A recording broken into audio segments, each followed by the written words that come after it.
कल एकादशी है बेटा। बाबा जी, आप रोज यही धमकी देते हो, कल एकादशी कल एकादशी, पर मेरी एकादशी तो सिर्फ खाकर पूरी होती है। उपवास में खाने का क्या तुक? खाली पेट उपवास करने से आदमी भगवान के पास चला जाता है और पेट भर खाने से भगवान हमारे पास आते हैं। फर्क बस इतना है। अपने आश्रम का नियम मत भूलना, एकादशी में चूल्हा नहीं जलेगा। ठीक है बाबा जी, मैं चूल्हा जंगल में जला दूंगा, आश्रम पवित्र रहेगा। और ठाकुर जी को भोग जरूर लगाना। भोग तो लगेगा बाबा जी, बल्कि इस बार स्पेशल फुल बुफे लगेगा। एक दिन पहले की तैयारी। अढ़ैया बाजार जाते समय मन में सोचता है, याह बाबा जी अपने आप को पता नहीं क्या समझते हैं, ना खुद खाते हैं और ना मुझे खाने देते हैं। ऐसी एकादशी से क्या ही फायदा। भैया, मुझे 20 किलो आटा, 6 किलो घी, 3 बोरी लकड़ियाँ, 5 किलो मिठाई और 2 बड़े कड़ाही दो। दुकानदार, किसका भंडारा है? भगवान और मेरे बीच का सीक्रेट, लेकिन दोनों बराबर के हिस्सेदार हैं। अब सारा सामान एक गाड़ी में लोड करके जाता हूँ।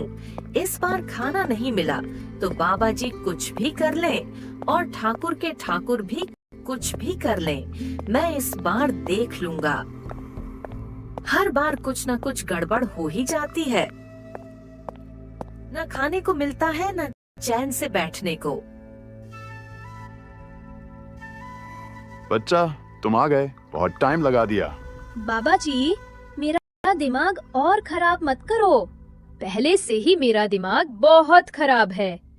एक तो आप एकादशी वाले दिन खाना नहीं बनाने देते और ऊपर से बोलते हो जंगल में जाकर बना ले रसोई।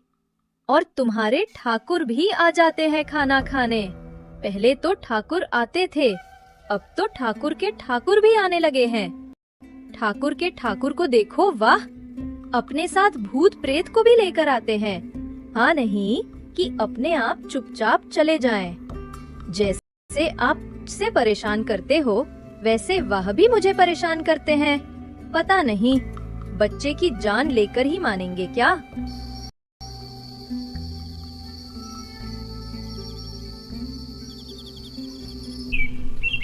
एकादशी वाला दिन।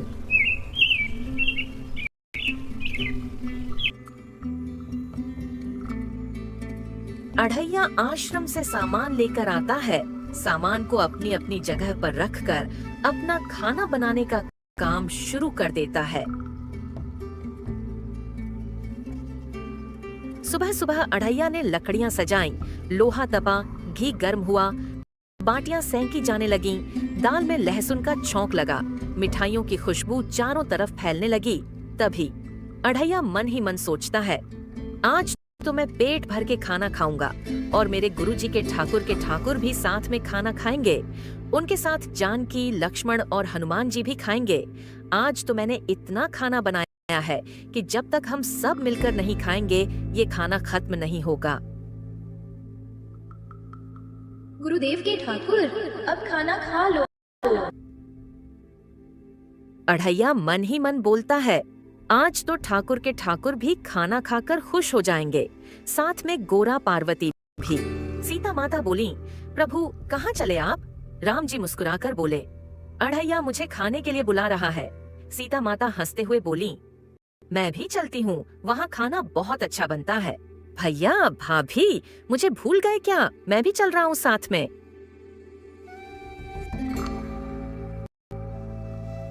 प्रभु इस छोटे से सेवक को भी साथ ले चलिए, मैं भी थोड़ा सा कुछ खा लूंगा। सब मिलकर जंगल की तरफ जाने लगते हैं और मन ही मन सोचते हैं, ऐसा क्या बनाया होगा स्पेशल? हर बार की तरह बाटी तो नहीं बनाई है, या इस बार कुछ और खास बनाया है। सोचते सोचते सब आगे बढ़ते जाते हैं। आओ ठाकुर जी, जानकी जी, लक्ष्मण जी और हनुमान जी, आओ ठाकुर, बैठने की जगह मैंने वीआईपी बनाई है। शिवजी पार्वती जी से बोले, आज अढ़ैया ने रसोई बनाई है। राम जी, सीता जी, हनुमान जी सब जा रहे हैं, तुम भी चलोगी क्या मेरे साथ? पार्वती जी, जी प्रभु चलूंगी।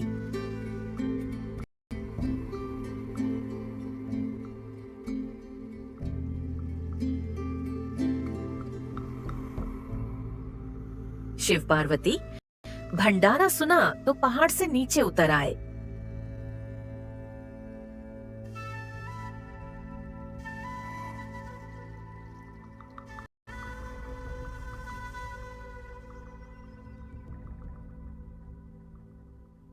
ठाकुर जी, अब ये बच्चा कौन आ गया यहाँ पर? और ये किसका बच्चा है ठाकुर? अरे यार, तू 2 मिनट रुक तो जा, एक बार सही से देखने को दे। ये तो गणेश जी हैं, हमारे ठाकुर जी के लड़के।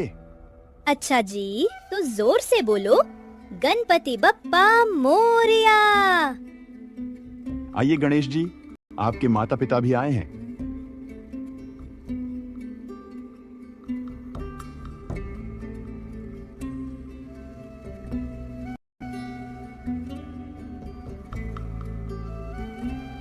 नारद, नारायण, मैं भी आ गया। ठाकुर, और ये कौन आ रहा है? सूखा सा इंसान लग रहा है। इसको भी आपने ही बुलाया है? पहले की तरह आप हर बार किसी न किसी को अपने साथ लेकर आते रहते हो ठाकुर। बोलो। यार अड़ैया, सच में मुझे कुछ नहीं पता कि ये सब क्या हो रहा है। इनको बुलाया किसने? मैंने नहीं बुलाया। मेरी बात को सच मान यार। ठाकुर, ये तो नारद जी है ना, जो इधर की बात उधर करते हैं, जो चुगली करने में एक नंबर है। अड़ैया यार, चुप हो जा, मरवाएगा क्या? अढ़ैया और राम जी के बीच बहसबाजी हो रही थी कि पीछे से इंद्रदेव भी आ गए। इंद्रदेव को देखकर अढ़ैया मन ही मन सोचता है, अब कौन आ गए हैं? बताओ ठाकुर। कोई नहीं अढ़ैया, 3 तो आए हैं, इतना तो खाना होगा ही ना। ठाकुर जी, मैं तो उन सब का नौकर हूँ ना, इससे अच्छा तो मैं एकादशी को उपवास रख लूं। उपवास रखने से कम मेरे गुरुदेव तो खुश रहेंगे और ना मुझे इतना कष्ट होगा। इंद्र, आज बारिश नहीं करूंगा क्योंकि यहाँ बाटी भीग जाएगी। इंद्रदेव, आप अपने आप को क्या समझते हो? जहाँ पर आप खड़े हो, या पता है ठाकुर के ठाकुर भी आए हुए हैं। बोलने से पहले थोड़ा सोच समझ लो। इंद्रदेव जी, आप आइए। अढ़ैया तो ऐसे ही बोलता रहता है और उसकी बात को ज्यादा सीरियस मत लो।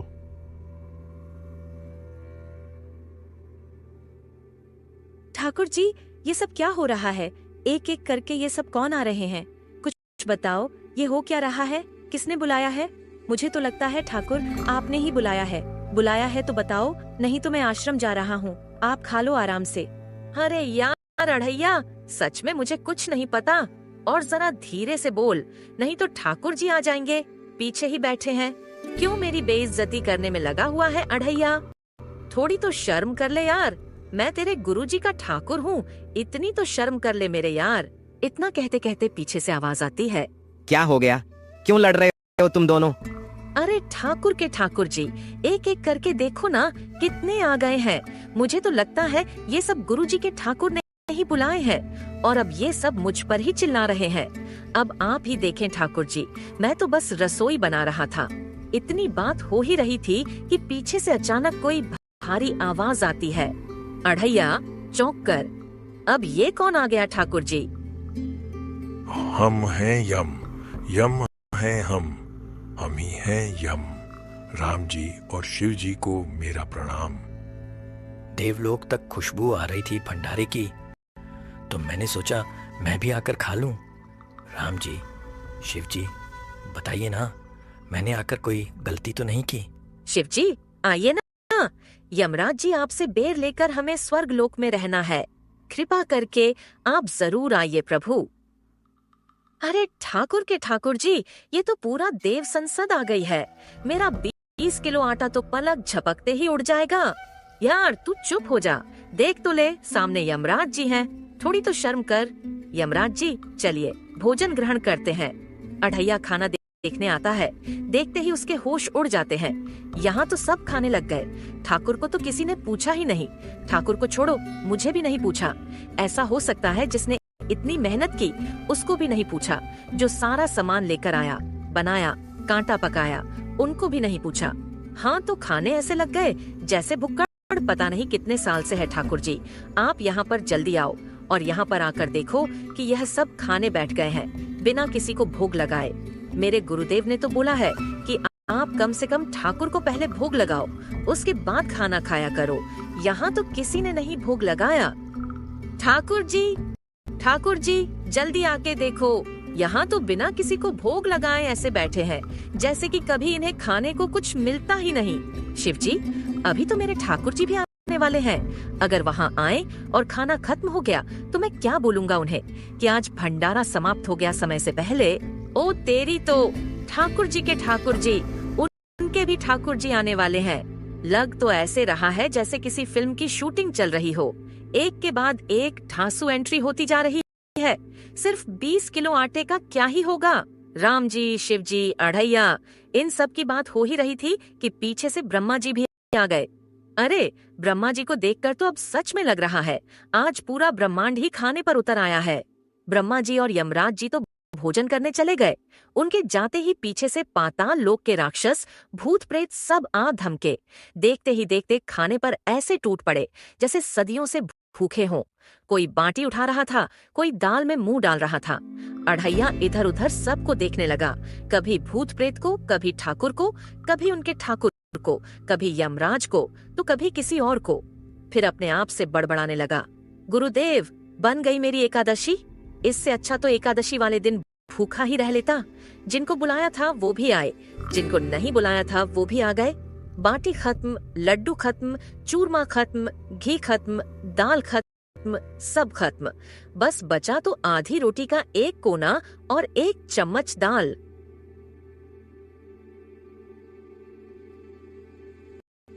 अढ़ैया, मेरे बच्चे, क्या हुआ? अढ़ैया, ये मुझ पर अनन्य भक्ति है या अनन्य भूख?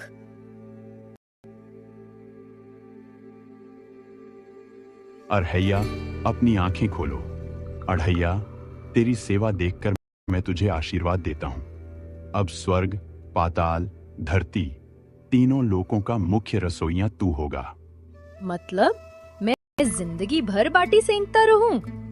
हाँ, लेकिन घी आटा अनलिमिटेड और खाने वालों की प्रशंसा भी।